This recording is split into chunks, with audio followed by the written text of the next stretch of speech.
to the newly named Naughty Boy Fight Picks UFC Hamburg tips and predictions video. I've been to Hamburg a couple of times. Interesting place. People have been there will be familiar with the Reaper Barn, I believe it's called. Quite a crazy place. Anyhow, let's get into this.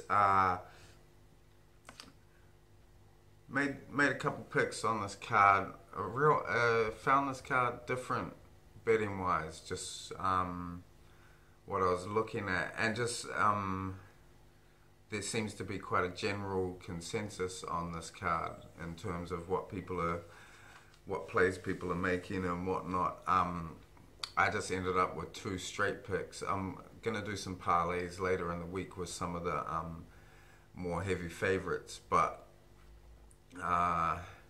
bet two underdogs and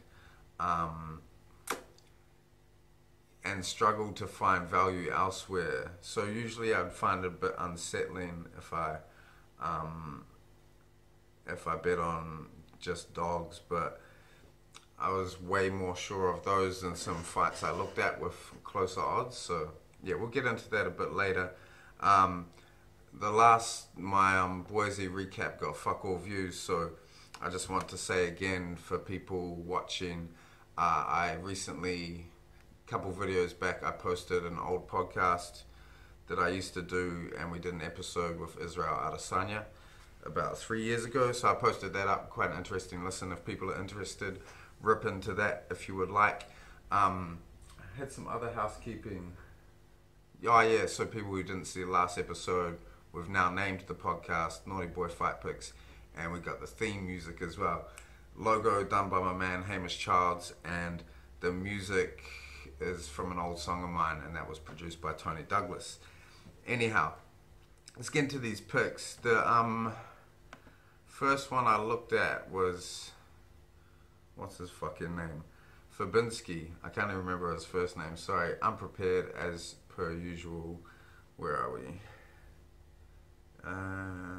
So Emil Meek versus Bartosz Fabinski, Polish fighter versus Meek from Norway.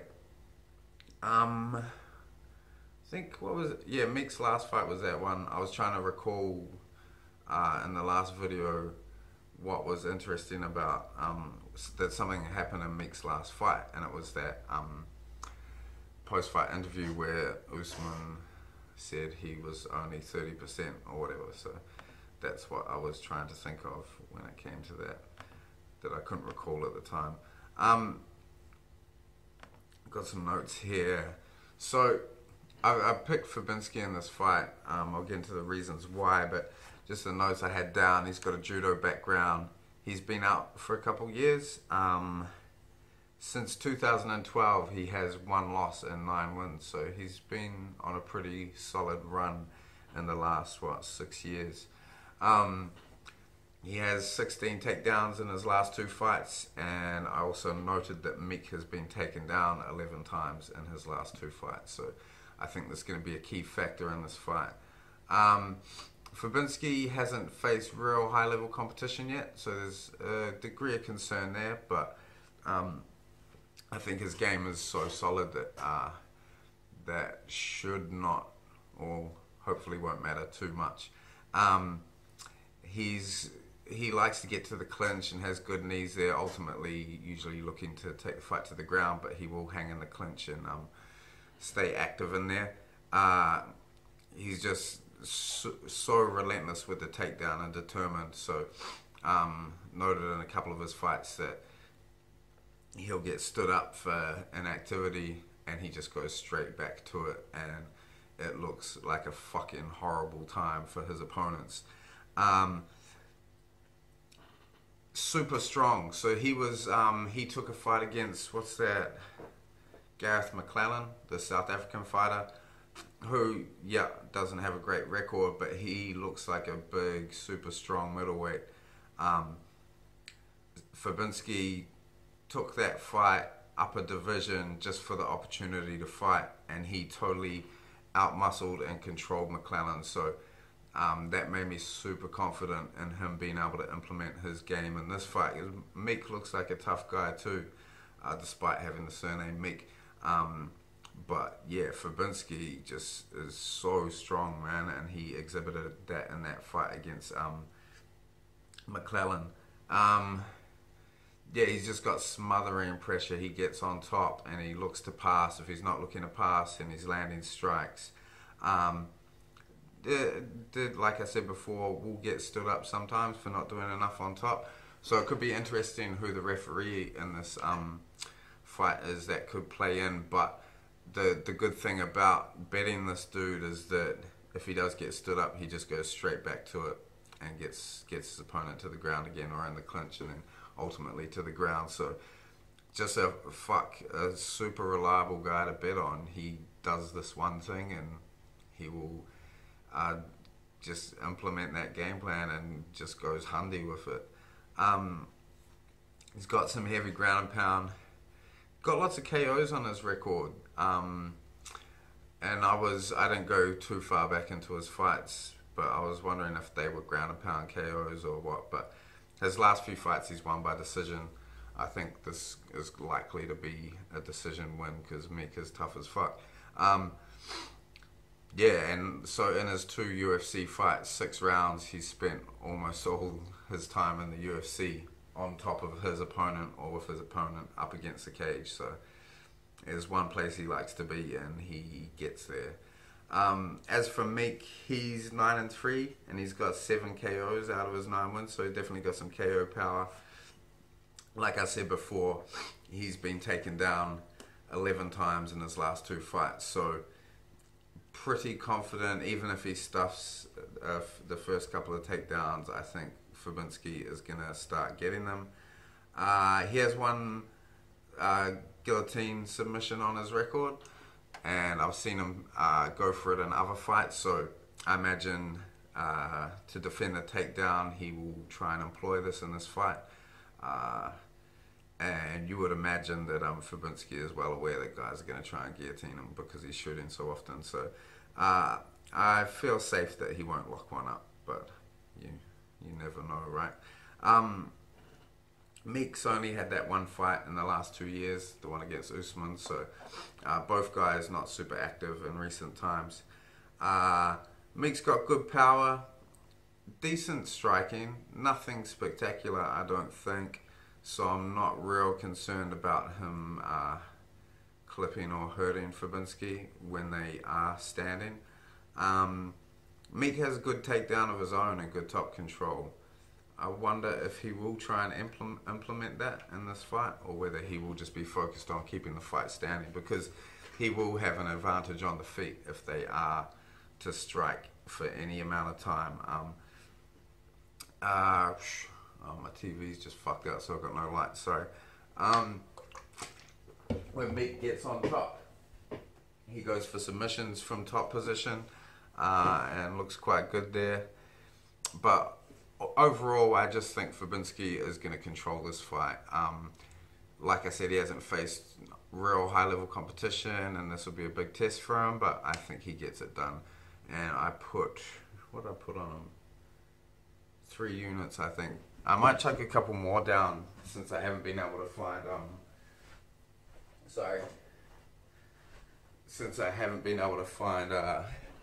more value around the card. The next fight I bet on was, where is it? Real excited about this one too. Justin Ledet versus Aleksandr Wreckage. I put a bet on Wreckage here, and I'm feeling pretty confident in this one. We'll go back to the notes and see what I've written down. Where is it? So Wreckage, the Austrian. He's got a kickboxing background, very technical striker. I thought that his style was very, very similar to the guys from City Kickboxing, Adesanya, Hooker, Shane Young, all that lot. I proposed this on Twitter, and I had someone else respond that they didn't really see it. So I think I've said many times on this podcast, I don't have the most astute eye. I'm no expert. But that's kind of what I saw. So I'd be interested to hear other people's thoughts on this guy. Go back, watch his last fight in the UFC.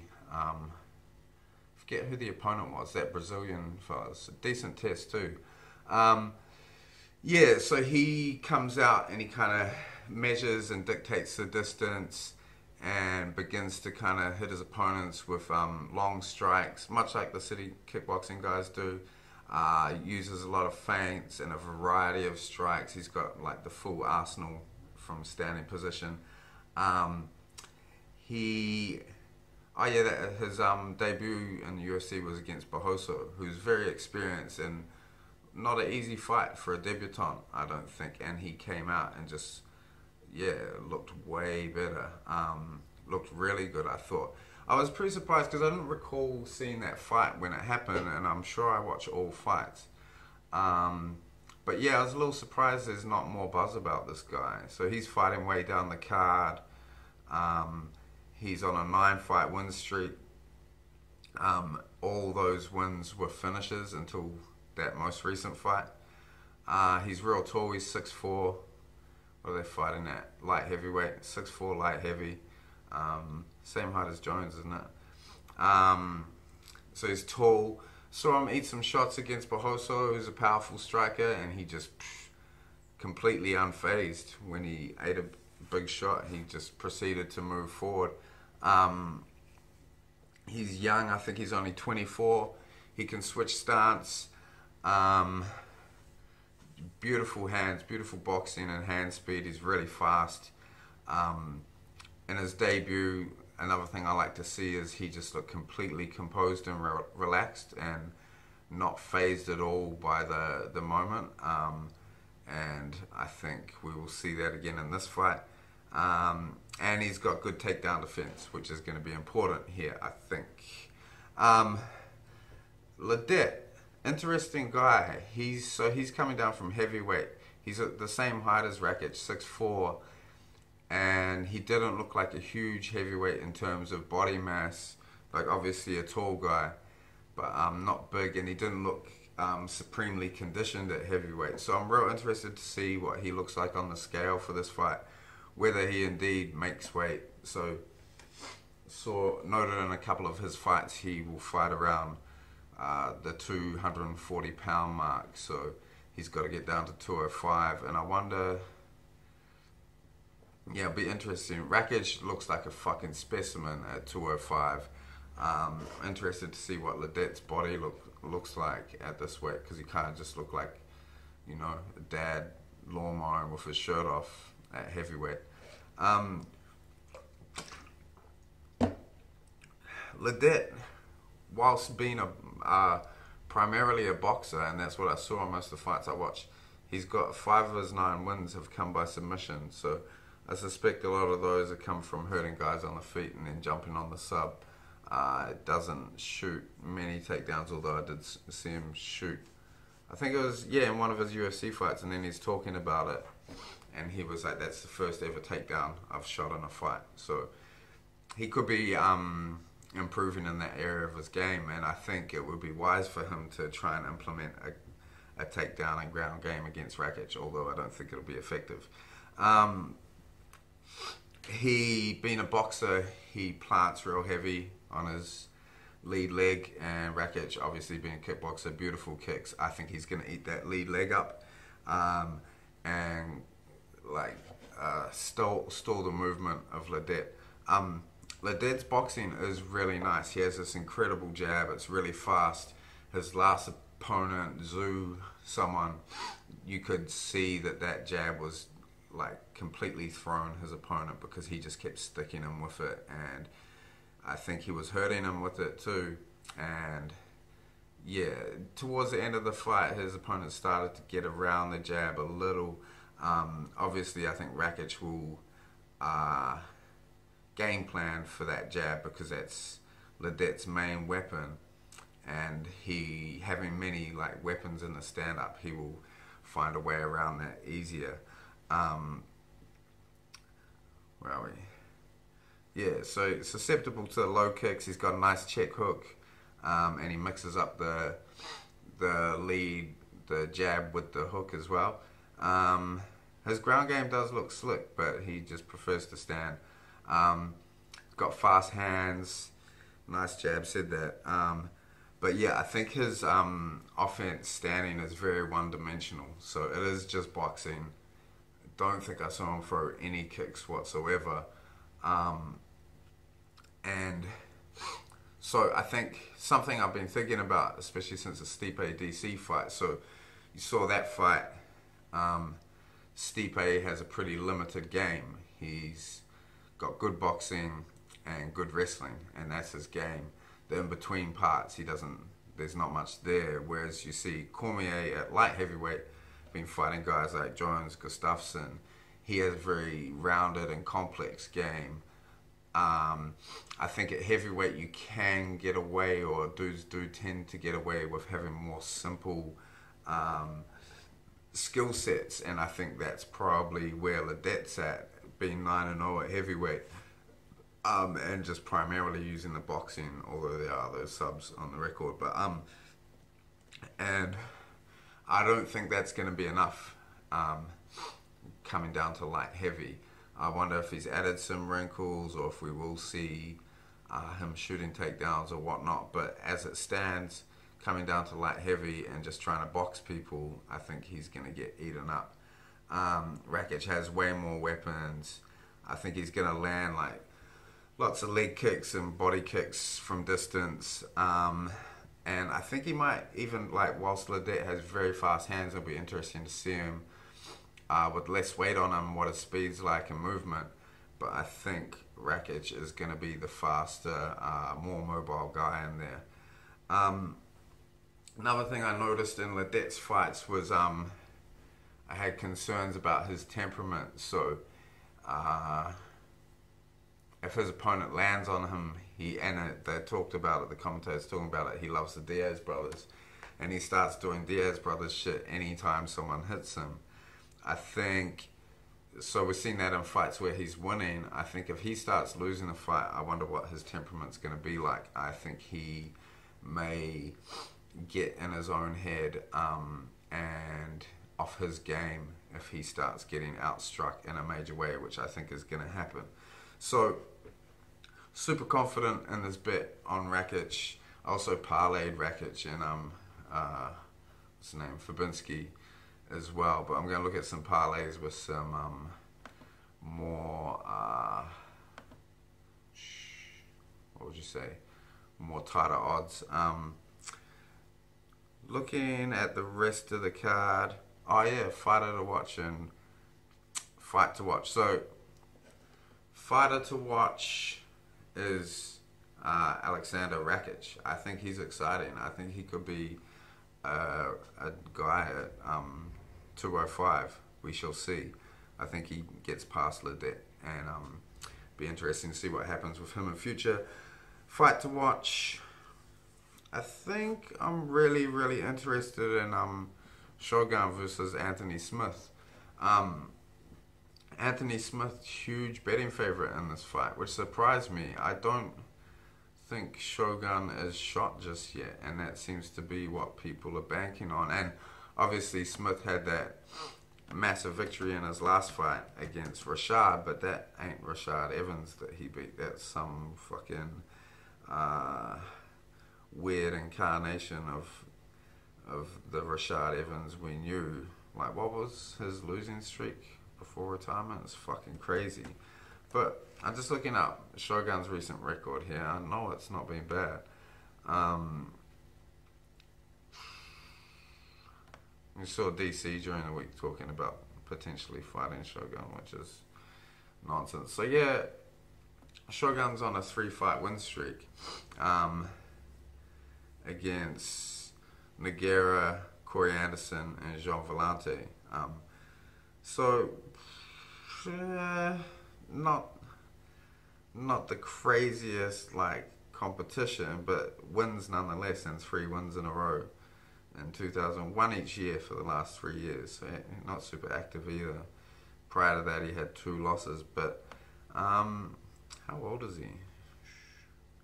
1980, so he'd be like 37. Fuck, he is getting on. But yeah, we'll see, and the outcome will be interesting. Should Anthony Smith get another emphatic win, then we perhaps are looking at a guy that has been in the wrong division and could be a potential candidate at 205. Other fights, where are we at? Teixeira versus Anderson. I think Glover's a reasonably sized favorite in that fight, but lots of people betting Anderson. I went to look at it and I can't trust Anderson, so stayed the fuck away from that fight. There's a few others like that actually too. So when I went looking for more value on the card, I looked at Miranda versus Zaitar, hoping I could fade Miranda, but once again didn't trust the opponent. Tybura versus Struve, don't want to go anywhere near that fucking fight, although I suspect Tybura will win. Jacasey versus, how do you say this dude's name? Hakparast. Saw a lot of people betting Hakparast, but once again, one I don't want to put my money on. Roberts versus Joban. And yeah, there should be some good fights on this card and some interesting outcomes perhaps, but yeah, we shall see. Where are we at?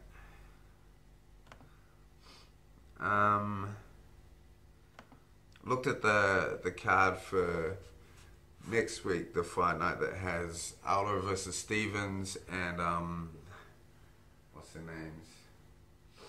Same division. No. Poirier versus Alvarez. That's a pretty fucking good card. There's some other good fights on that as well. Let me have a look.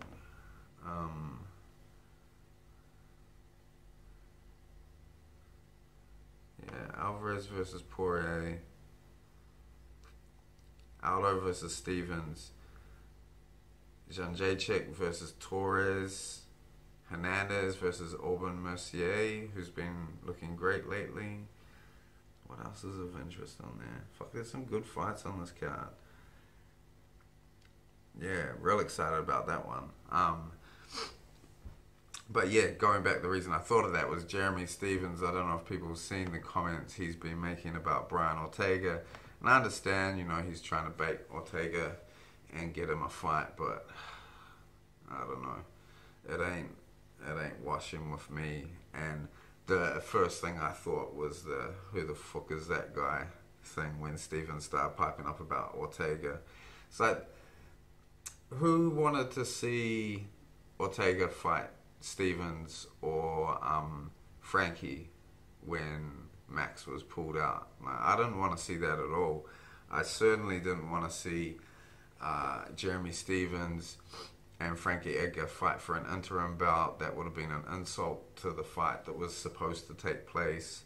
I'm a little confused that Frankie Edgar still hangs around in that title contention. I think the dude has lost 4 title fights at different divisions, of course, in like the last, I don't know how many years, but he's got plenty of shots and he has never got the title, well, since back in the day, obviously, but yeah, I don't know. That shit's all a bit tired to me. Edgar, Stevens, these guys kind of relics. I'm looking forward to the new talent in the division, pushing them out of there. That can't come soon enough for me. Also during the week, I saw Stipe on Hawani's show, or was it Hawani's show or Luke Thomas's? Hawani's, I think. And he seems real pissed he's not getting a rematch. And this reminded me of before his fight with Ngannou, and he had a real bee in his bonnet, and he was like, they're promoting Ngannou, they're not promoting me, I'm the champ. And he's kind of on that tangent again where he's all put out by what is going on. And it's like, Stipe don't seem like the smartest guy, but surely he realizes why these things occur. It's like, he's not a super promotable guy. He's pretty fucking uninteresting, and that's why these things go that way. Now, you could be a purist and say, I want the best guys to fight the best guys, and there's a lot of merit in that argument. But the reality of it is it's also an entertainment sport, and yeah, in order to sell the product, you need storylines and characters and all that sort of shit. So that's why these things transpire. And Stipe doesn't really seem to have a grasp of that, which surprises me. So kind of feel for the dude.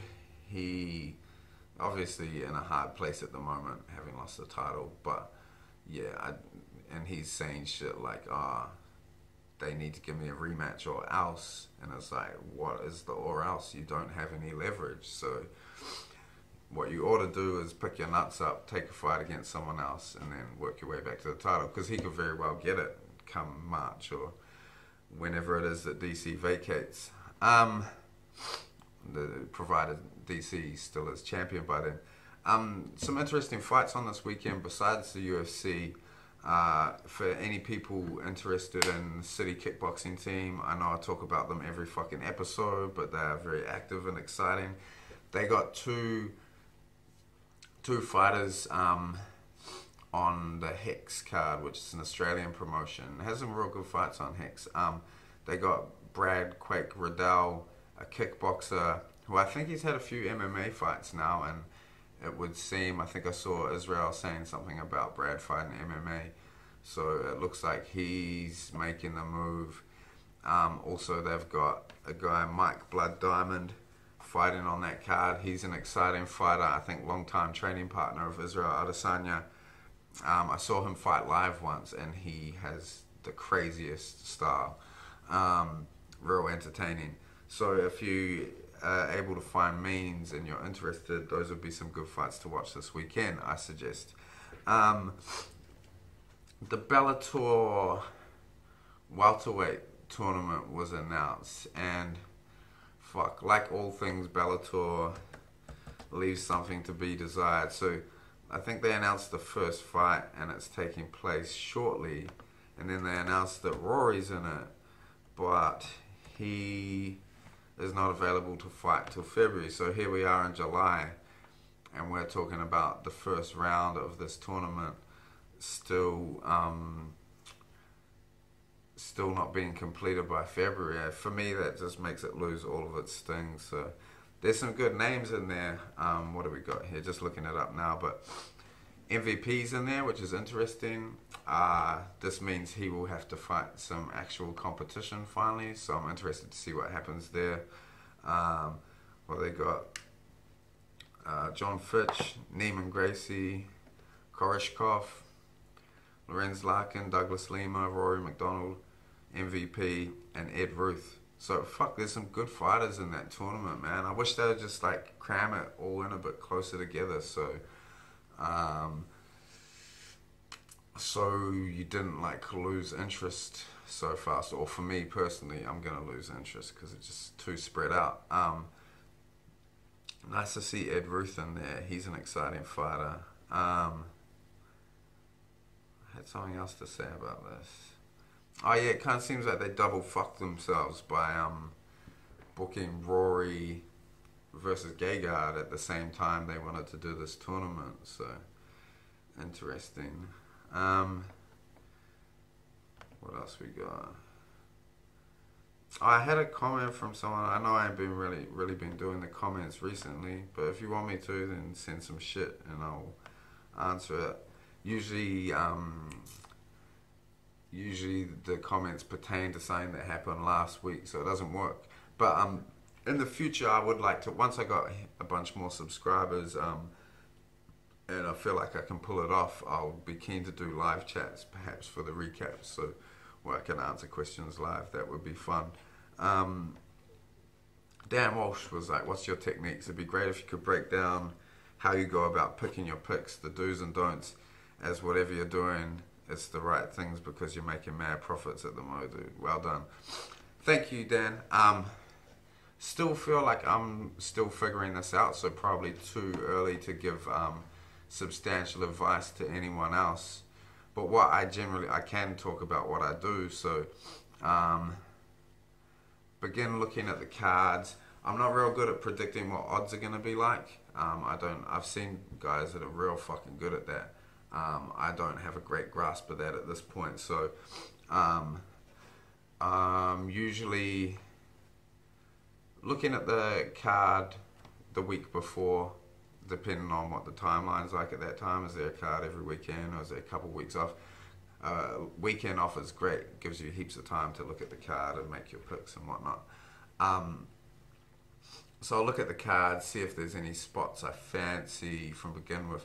I think it's kind of good too to look at who you think will win fights before odds are out, because odds can really fuck with your head. Like I was saying earlier, this week I bet on 2 underdogs, and that kind of fucks with my head. I'm like, that doesn't seem wise, even though I'm real confident both those guys are going to win. Like, I'm more confident in those picks than I would be than a lot of the favorites on the card. So I think good to look at the fights before odds come out, so you're not swayed by the odds. And then what do? Yeah, I try and get a few straight picks first. Look at betmma.tips. Usually some good indicators of who people are favoring. There's quite a few people I follow on there who consistently win, so that's really helpful. There's just a couple guys in particular that I really look at who they're picking, and then so if I see they've picked the fight, I'll go begin to look at that fight and see what I think about it. Often agree with those people's picks and often don't. So it's real interesting because lots of different people see different things, so, and look for different things. I'm still kind of learning, so I will look at other people's picks and then look at the fights. If there seems to be, like, quite often you'll see when odds drop, a bunch of people going in on a heavy underdog. I missed out a little bit this week because I saw that, and then odds didn't come out on the sites that I use for ages, so I still got them at decent odds, but not as good as a lot of other people got them. But so looking at other people's picks, then doing my own research and seeing, because I won't bet on anything I don't actually believe in, so quite often I'll research a fight and then just fade it altogether, not make a pick at all. But and then so I'll make my straight picks, and then from there I'll begin looking at parlays, usually trying to get some pretty secure ones. I'll often use my straight picks and some parlays with some heavily favored fighters, and then I haven't been too good with prop bets, but my last 2 have come in, so I was I was OCD about my prop bet ROI being in the negatives, so I have been carefully making prop bets, and my last 2 came in. Thank fuck, I got the Dan Hooker one by TKO, and last weekend I got JDS by decision prop bet. So my props are still in arrears. I'll just look them up now, but they are vastly improved. They were real fucking bad before because I made some terrible prop bets in the infancy of my gambling life. But yeah, prop bets are fun though. Like, fuck, they feel good when you pull them off, because I guess it's very specific. At the moment my props ROI is at minus 29%. My parlays ROI come down a little, it's at 22. Straight picks 13%, my overall at 12. So looking forward to this weekend. I think I'm gonna have a good one. Looking forward to going up many units, I hope. Good luck to everyone else too. I saw heaps of people betting the same 2 fighters, so good luck to everyone. Let's hope we all cash this weekend. I better leave it there. Thank you for listening to Naughty Boy Fight Picks. Please like and subscribe. Leave me comments. I got my email at the bottom, my social media contacts. Get at me if you want to discuss some fights or have me read a question on the podcast. I like doing that shit. So good luck this weekend. I'll be back next week with a recap. Thank you.